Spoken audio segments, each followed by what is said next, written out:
Recording in progress. All right, good morning, everybody. Today is Daf Yud Gimel. Oh, right, one of the few late starts we have throughout the year. So we got to the Mishnah, right? We got to the Mishnah? All right. We got to the Mishnah on Yud Gimel. I'm an Aleph, today's Daf Yud Gimel. So ha'omer tinu get ze li'ishti shtar shicher ze li'avdi. One who says, give a get to my wife, or give a shtar shicher to my slave. Now it's very important to note that Rashi and many others take out the word zeh in the Mishnah, because otherwise it will contradict what we learned yesterday. In other words, he's basically telling him, write and give, as opposed to yesterday we saw a person gives the actual shtar, so a person can be zoiche that shtar on behalf of the slave, and the slave goes free automatically. Over here, it's not like that. He's giving commands, write and give a get. So the guy says, write and give a get to my wife, or write and give this shtar shikra to my eved, umeis, and he dies. So since he never handed anything in his hand, he wasn't zeichet on behalf of the recipient, i.e. the slave or the wife, layitu la'achamisa. The halach is you do not give it li'achamisa. Right, because the get is only chal when it comes now into her hands, and once he got to her hands, basically he was already dead, and therefore that person is no longer in his reshus in order for them to be divorced from him. So therefore, there is no get le'achamisa because it was never or garshta shikra le'achamisa. However, to manalish plani, if he says give this money to so and so. Right, give this money to Jack, right? Umeis, the guy dies. Yitnu li'achamisa, you do go ahead and give that gift to Jack li'achamisa. So this mission is dealing with a shchibah. No. We'll see. We have to understand that the mission didn't say anything about shchibah, right? The person just gave something and he gave it. Now, in the first case, it doesn't make a difference whether shchimera or not. So it's an untrue statement you just said. It's anybody. We don't person just he says right and he's a shchimera. There's no special rules about giving a get. Right? The special rules come with something to do with somebody when giving money. So let's see. Amar Rav Yitzchak bar Shmuel bar Masa Mishmei Derav. Now the first cases we're not going to discuss. Right? We're not discuss those cases. Shkach, thank you very much. Those are clear-cut cases, right? We don't ain't get le'achamisa, ain't shtar shikra le'achamisa, and therefore, if he basically told him to write and give, and the person died, then you don't go ahead. The person wasn't zeichet on that person's behalf. Now, and now the case of the money where you do go ahead and give the money le'achamisa. So why is that? So Amar Rabbi Yitzchak bar Shmuel bar Masa Mishmei Derav v'hu shetziburim unachim b'keren zavos. The money has to go ahead. It can't be just take it from my bank account. It has to be basically tied up money in the corner, a pikado, right? Like he's holding an object. The object is right a stack of $100 bills, $1,000, right? But it's an identifiable $1,000. It's wrapped up $1,000 in the drawer, third drawer on the left. So therefore, that's the case where it works. In other words, according to this, it would not work if he says, "Give this person my money, give him $1,000," and then he dies. You don't go ahead and go into his bank account and take out $1,000 before you deal with the estates. You don't do that. Only if the money is set aside, $1,000 in my drawer, take that money and give it. That's what works. Now we're going to go on to Eddie's question. So, B'maya Skina, with what person are we talking about in terms of giving this monetary gift? Once again, we're not dealing with the ratio, we're dealing with the sefer of the Mishnah. So, if we're talking about a person who is healthy, in other words, a regular person, even if it was tied up, what good does it do? Hello, Mashach. He didn't make a kinyan, right? He didn't make a kinyan, so the person dies. Everything goes to his estate, his yarshim. So the yarshim don't have to take it. The person never made a kinyan on the $1,000 in the drawer. So why should it work? The Ella b'shchimera was we're talking about shchimera. So why does it have to go ahead and be wrapped up and identified like as a pikadon? He ain't sibur nami. Even if it wasn't wrapped up, right? We hold that the words of a shchimera, if a person is known to be dying, right? He's sickly, He's in his bed, right? He won't be able to get up. He's now basically almost the level of a geises, and he's not going to get up from this disease, and he wants to do kinyan. So he's worried that he won't be able to do a kinyan. So we go ahead and the commands that he gives while he's on his deathbed, we follow those as if they were written and given over in a shtar. So therefore, his words hold more. It's a special gzeira by divrei shchimera. So if this case is shchimera, you don't need the money to be in a drawer. It could even be take the money on my bank account. So Razvid. So now we're gonna have machlekes. So Razvid said li'elam bebari. Really, we're talking about a healthy person. The question was he didn't make a kinyan. Because Rav Huma Rav, Dabar Rav Huna Rav, Manali biyadcha tnu lo leploni b'ma'amet shleishtan kara. It says, I can't take this. The Shalia can be Zoka on behalf of the recipient. I'm sorry? Can't the Shalia So be Zoka on behalf of the recipient? So over here, but the other person doesn't know. So over here, we're talking about a case of what is Rav Huna Rav saying. So let's say I borrow $100 from Eddie, from you. Okay, so I owe you $100, and you owe Mark money. So you can say to me, Yoel, pay Mark. As long as the three of us are, but the three of us are there, it works. There's no kinyan required. Right. So therefore, that's this case over here.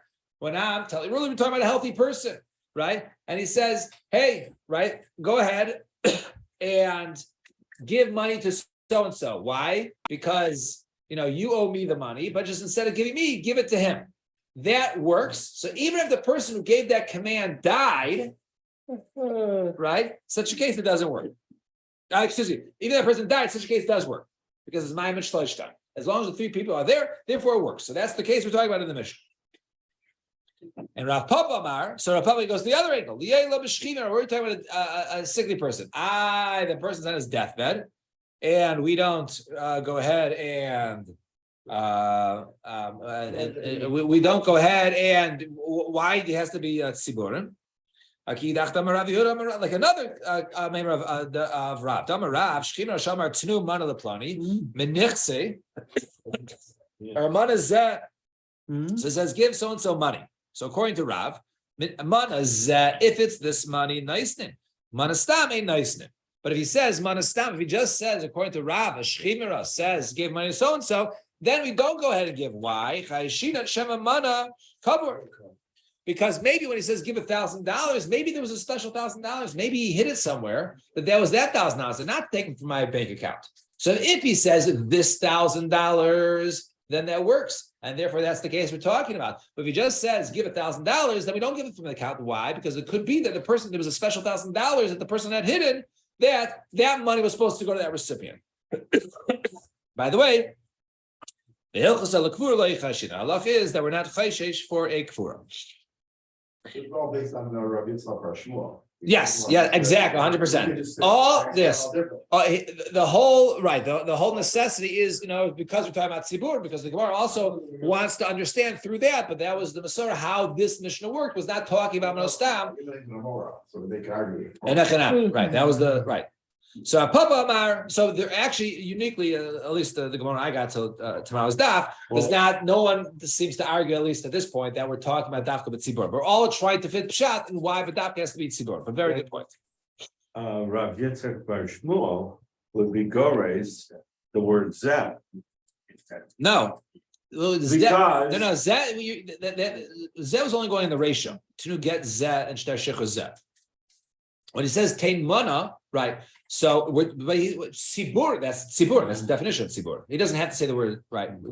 That which he says, tein mana zeh, it's referring to tzibur. Fine. Now, Rav Papa, my time will make for Rav Zvi. So, Rav Papa, why did you not say like Rav Zvi? Now we just got to figure out which one's which. Rav Papa was the one who says Shchimera. Why did you not say we're talking about a case of a person who is bari, or we're talking about a case of Ma'amet Shleishtan? So turn the page. It's like Savar Rav Papa ki Amar Rav Leishna b'Milva Leishna b'Vikadon. Because Rav Papa said our Mishnah shouldn't make a difference whether we're talking about a loan or Pikadon. In other words, when Rav's statement was right, Rav's statement of Shchimira, right? So, excuse me, the case of Maimed Shloshtan, right? Why not say like Maimed Shloshtan? So he held that case of Maimed Shloshtan doesn't make a difference. In other words, the case of me, Eddie, and Mark. So I borrowed $100 from Eddie, and Eddie borrowed from Mark, and Eddie says, just give the money straight to Mark. That doesn't make a difference whether it was a milva or pikadon. In other words, whether it's a specific $100 or go ahead and take from your bank account, right? Because taking from your bank account is something different. If it's an object, so you can say the money is like a pikadon, and therefore it's an object, just move that object, take this object, instead of giving it to me, give it to Mark. But if it's a milva, that means normally a milva it's in order to use. The milva is gone. Once you give a loan, the money is gone, even if I still have the $100, right? But if it's an identifiable $100, then that money is like a pikadon. But once you give me $100, basically it's like it's spent already. It's in my, among my assets that I have to go ahead and now pay back. So Rav Papa said the case of Maimed Shloshtan is both a loan and a pikadon.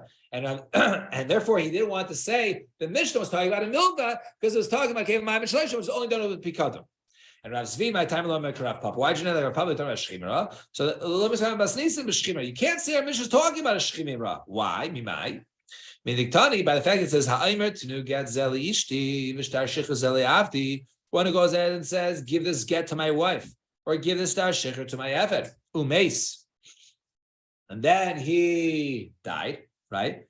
So our Mishnah says you don't give a le'achar misa. Mashma, if he says, basically, remember, write and give a get to my wife, right?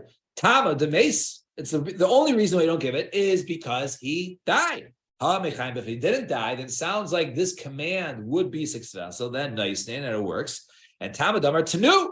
And it sounds like the reason is he says give. Halo amar tenu. But if he doesn't say tenu, a nice then you don't give it. So in other words, you have to say the word tenu.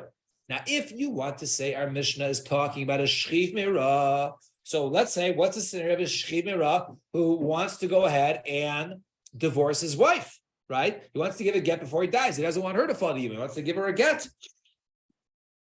So, but a case of a shchiv person is dying, even if he just says, write a get for my wife, that works. Right? Even though he doesn't say, give the get to my wife. He just says, write a get for my wife. That works if the guy's on his deathbed. That tonight we learn in the Mishnah. In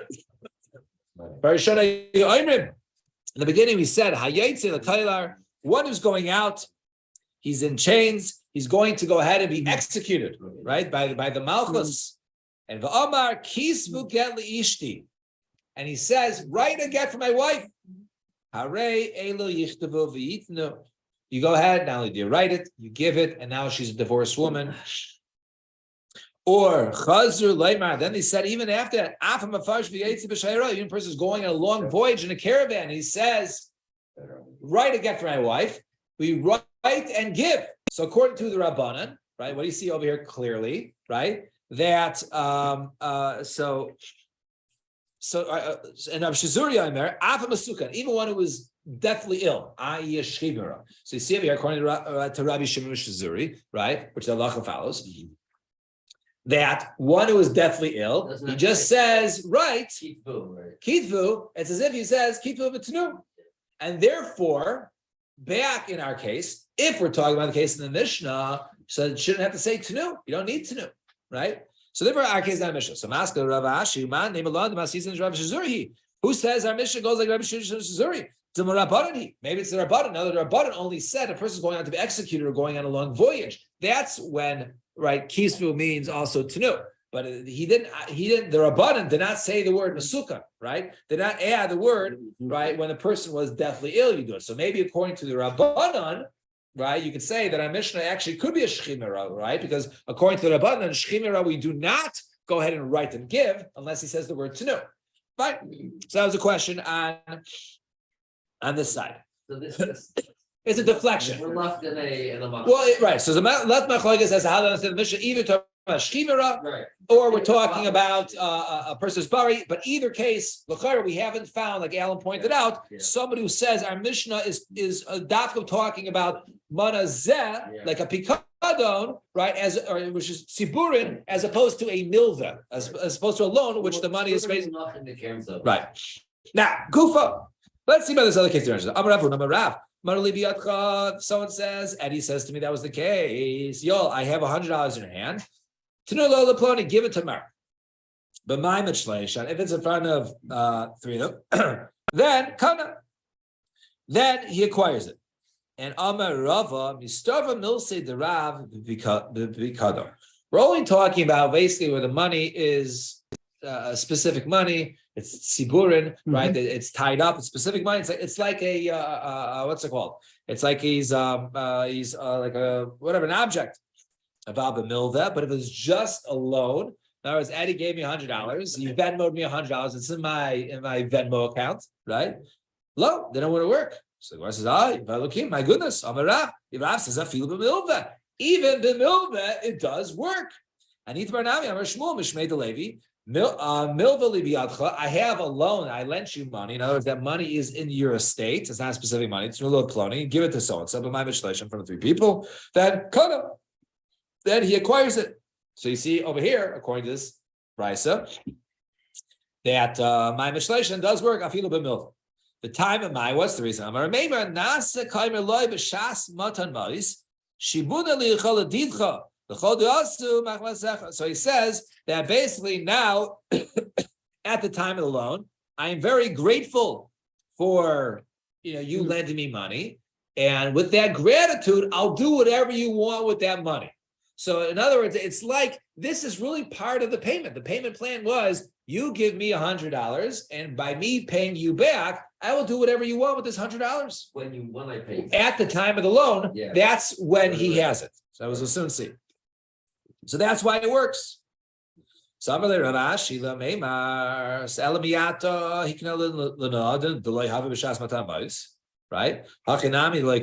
the case, right? That when I take out the money, I have a gratitude, I'll do whatever you want with the money right now. So let's say I took a 20-year loan, all right, from Eddie for $100, right? Interest-free, thank you, right? And now Eddie wants me to give it to his grandchild who's 15. So all of a sudden, right? So at the time of the loan, I said, I'll do whatever you want with this money. So it turns out 20 years later, he wants me to give it to his 15-year-old grandson. But he's not, he wasn't around at the time of the loan. So how does that work? It shouldn't work, right? I feel like mayor, even according to a mayor who says a person can't be makna at something that does not exist in the world. That's something that already exists about the Eilam low. But something that does not exist at all, and it didn't exist at the time of the loan, I can't be mishabed myself at the time of the loan to something that wasn't around until 5 years later. Wait, he says, I would say at the time of the loan, give it to my 15-year-old. Right, it says right.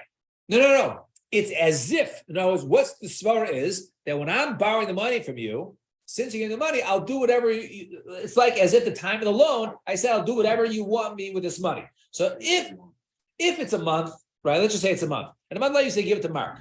Okay, so it's like at the time of the loan, when I borrowed money from you and I pay back Mark, it was like when I borrowed the money from you, it was, I'll lend you money and you give money to Mark. That's what we say from the time of the loan.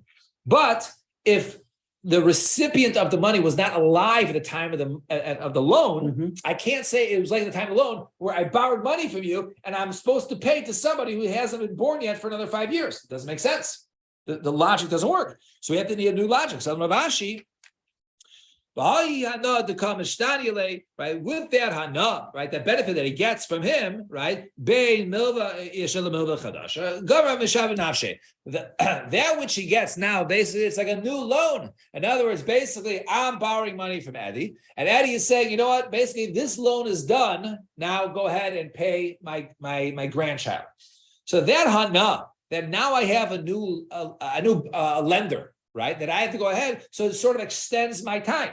So since it extends my time and it basically gives me a little more peace of mind, right? Because till now I've owed Eddie $100 for a month, right? So it's a little awkward. I see Michelle. Now, when I owe Mark, it's only 2 days, right? So that hana that I have, because basically I have a new lender, right? So therefore, with that hana, I'm mishabed nafshe to go ahead and pay.